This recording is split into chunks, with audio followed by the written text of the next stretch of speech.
You ever just feel completely overwhelmed by all the negativity out there? Feels like it's coming at you from every direction. Just this constant noise. So the real question is, in the middle of all that, how do we find our way back to the light? And that's really the fundamental question we're digging into today. In a world that seems to be constantly pulling us towards the darkness, how do we make that active, conscious choice to stay in the light? I think it's a feeling we all recognize, right? One minute, you're surrounded by all these messages of joy, hope, and goodwill.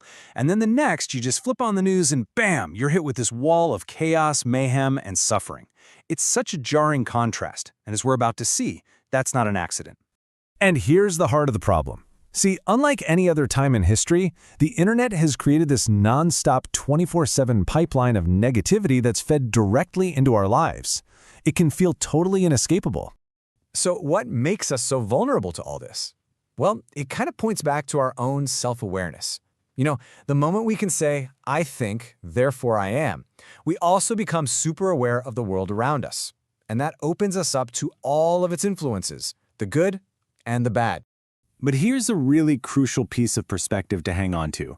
According to psychologist Jordan Peterson, only a tiny, tiny fraction of the population, we're talking like 4%, is truly malevolent. So think about that. That means the vast, overwhelming majority of us, 96%, are fundamentally good people. Maybe the world isn't nearly as dark as it seems on TV. Okay, so if most people are good, why the constant focus on all the bad stuff? Well, the answer is one simple, powerful word: fear. Our brains are literally hardwired with a fight-or-flight instinct that kept our ancestors alive for thousands of years. Negative news basically hijacks that ancient system. It grabs our attention because, on a deep, primal level, our brain sees it as a potential threat. And this, right here, is the turning point. This is where it all pivots.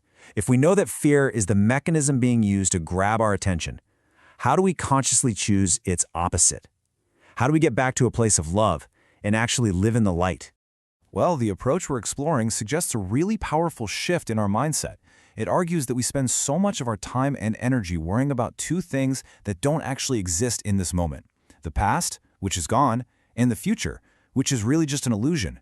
And this leads to an incredibly important point. The only thing that is truly real, the only thing you have any actual control over, is this very moment, the now.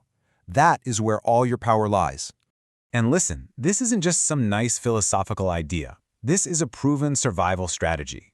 The psychiatrist and Holocaust survivor Viktor Frankl discovered that even in the absolute worst circumstances imaginable, a person's inner world, their ability to choose their attitude in the present moment, is a sanctuary of peace that no one can ever take away.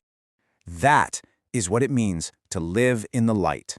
It's not passive. It's an active choice to take control of your inner world, to intentionally create peace and harmony inside yourself, and then to project that light outwards.